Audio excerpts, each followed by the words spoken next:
த Lord. கர்த்தருக்கு மகிமை உண்டாவதாக. இந்த நல்ல காலை வேளையில் கர்த்தருடைய வார்த்தை மூலமாய் உங்கள் யாவரையும் சந்திப்பதிலே நான் பெருமகிழ்ச்சி அடைகிறேன். எரேமியாவின் புத்தகம் 17ஆம் அதிகாரம் 7ஆம் வசனம், கர்த்தர் மேல் நம்பிக்கை வைத்து கர்த்தரை தன் நம்பிக்கையாக கொண்டிருக்கிற மனுஷன் பாக்கியவான் என்று சொல்லப்பட்டிருக்கிறது. அன்புக்குரிய தேவனுடைய பிள்ளைகளே, இந்த காலை நேரத்தில் இறை வார்த்தை கேட்கிற நீங்களும் நானும் கர்த்தரை 100% நம்பி வாழும் பொழுது நம்முடைய வாழ்க்கையில் கர்த்தர் நம்முடைய வாழ்க்கையில் அற்புதமான காரியத்தையும் ஆச்சரியமான காரியத்தையும் நம்முடைய வாழ்க்கையில் செய்ய வல்லமையுள்ளவராக இருக்கிறார். இந்த இறை வார்த்தை கேட்கிற நீங்களும் நானும் கர்த்தரை முழுமையாக நம்ப வேண்டும் என்று சொல்லி தேவன் எதிர்பார்க்கிறார். வேத புத்தகத்தில் பார்த்தீங்கன்னா, தாவீதுடைய வாழ்க்கையில் தாவீது என்ன செய்கிறான்? ஆடுகளை மேய்க்கிறவன். ஆடுகளை மேய்க்கிற அந்த தாவீது தன்னுடைய சகோதரர்களுக்கான ஆகாரத்தை கொண்டு சவுலின் பாளையத்துக்குள்ளே கொண்டு போகிறான். அங்கே கோலியாத் என்கிற ஒரு ராட்சசன் எழும்பி தேவ ஜனங்களுக்கு சவால் விடுகிறான். அவனை எதிர்ப்பதற்கு அந்த தேசத்தில் ஒருத்தரும் இல்லை.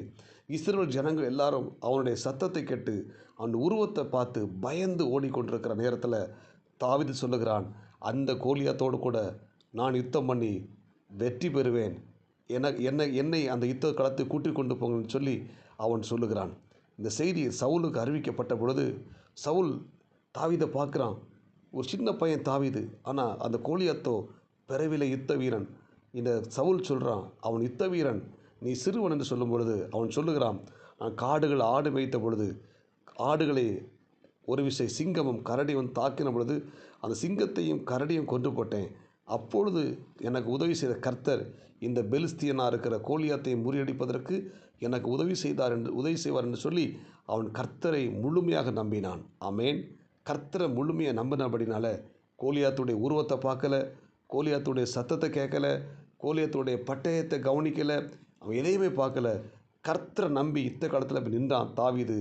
அந்த கோலியாத்தை ஒரே கல்லால் வீழ்த்தி ஒரு பெரிய ஜெயத்தை பெற்றுக்கொண்டான். அன்புக்குரிய தேவனுடைய பிள்ளைகளே, இன்றைக்கு நமக்கு முன்பதாக நிறைய சவால் இருக்கலாம். பெரிய பர்வதங்கள் எழுப்பி நிற்கலாம். கடினமான வார்த்தைகள் நம்ம கேட்டிருக்கலாம். பயங்கரமான ஒரு என்ன நடக்க போகுது அப்படிங்கிற ஒரு சூழ்நிலையில் நம்ம அங்கலாய்த்து கொண்டிருக்கலாம். சோர்ந்து போகாதீங்க, கர்த்தர் நம்மோடு கூட இருக்கிறார். ஆமேன். இந்த இறை வார்த்தை கேட்கிற தேவனுடைய பிள்ளைகளை கர்த்தர் உங்களோடு கூட இருக்கிறார். அல்லேலூயா. நீங்கள் நம்புகிற காரியத்தை கர்த்தர் உங்களுக்கு வாய்க்க பண்ணுவார். எனவே நீங்கள் சோர்ந்து போகாதீங்க. வேதனையோடு கூட இருக்கிறீங்களா? கவலைப்பட்டு இருக்கிறீங்களா? என்ன செய்ய போகிறது தெரியலையே ஆண்டவரே என்று அங்கலாய்த்து கொண்டிருக்கிறீங்களா? கவலைப்படாதிருங்கள். ஆமேன். கர்த்தர் உங்களோடு கூட இருக்கிறார். அவர் உங்களுக்கு ஜெயத்தை கொடுப்பார். குதிரை இத்தனை நாளுக்கு ஆயத்தமாக்கப்படும், ஜெயமோ கர்த்தரால் வரும் என்று சொன்ன வசனத்தின்படி உங்கள் வாழ்க்கையில் கர்த்தர் ஒரு பெரிய ஜெயத்தை கொடுக்க வல்லமை உள்ளவராக இருக்கிறார். தாவீதை ஆண்டவர் பயன்படுத்தினார்.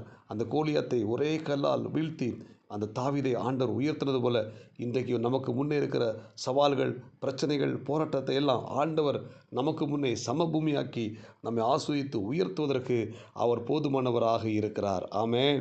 அல்லேலூயா. எனவே கர்த்தரை நம்புங்கள். அதான் அங்கே சொல்லப்பட்டிருக்கிறது, கர்த்தர் மேல் நம்பிக்கை வைத்து கர்த்தரை தன் நம்பிக்கையாய் கொண்டிருக்கிற மனுஷன் பாக்கியவான். எனவே இந்த இறைவார்த்தை கேட்கிற தேவனுடைய பிள்ளைகளை நாம் ஒவ்வொருத்தரும் கர்த்தரை 100% நம்பி வாழ்வோம். அவரை நம்பும் பொழுது கர்த்தர் நம்மை ஆஸ்வதிப்பார். ஈசாக்கு வறட்சியான தேசத்தில், அந்த தேசத்தில் மழை இல்லை, வறட்சியான ஒரு தேசம். அந்த தேசத்தில் கர்த்தருடைய வார்த்தையை நம்பி விதை விதைக்கிறான். அவன் விதை விதைக்கும் போது அந்த நாட்களில், அந்த காலத்தில் அவன் விதை விதைத்த அந்த நாட்களில் 100 மடங்கு பலனை பெற்றுக்கொள்கிறான். ஆமேன். அது வறட்சியான தேசம், தண்ணீர் இல்லாத தேசம், ஒரு செழிப்பான நிலம் இல்லை. அப்படிப்பட்ட இடத்துல கர்த்தரை நம்பி விதைக்கிறான். அந்த விதைத்த விதைகள் 100 மடங்கு பலனை கொடுத்தது. இன்றைக்கு இறைவார்த்தை கேட்கிற தேவனுடைய பிள்ளைகளே, நீங்கள் கர்த்தரை நம்பி செய்யுங்கள். கர்த்தரை நம்பி செய்கிற ஒவ்வொரு காரியத்திலையும் ஆண்டவர் உங்களுக்கு உதவி செய்வார். எந்த மனுஷனையும் நம்பாதீங்க. நாசியில் சுவாசமுள்ள மனிதனை நம்புவதை பார்க்கலாம் கர்த்தரை மேல் நம்பிக்கை இருப்பது நலம் என்று வேதம் சொல்லுகிறது. எனவே எந்த மனுஷனை நீங்கள் நம்பாமல் கர்த்தரை நம்பி வாழுங்கள். கர்த்தர் உங்களுக்கு அற்புதம் செய்வார். இந்த புதிய நாள் உங்களுக்கு மிகுந்த ஆசீர்வாதமாய் அமையும்.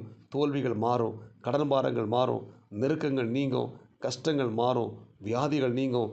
கர்த்தரை நம்புங்கள், அவர் உங்களுக்கு அற்புதம் செய்வார். ஜெபிப்போமா?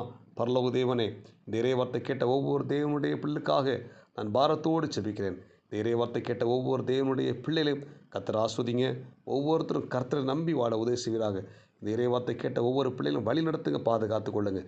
இயேசு கிறிஸ்துவின் நாமத்தில் ஜெபிக்கிறோம் நல்ல பிதாவே. ஆமேன்.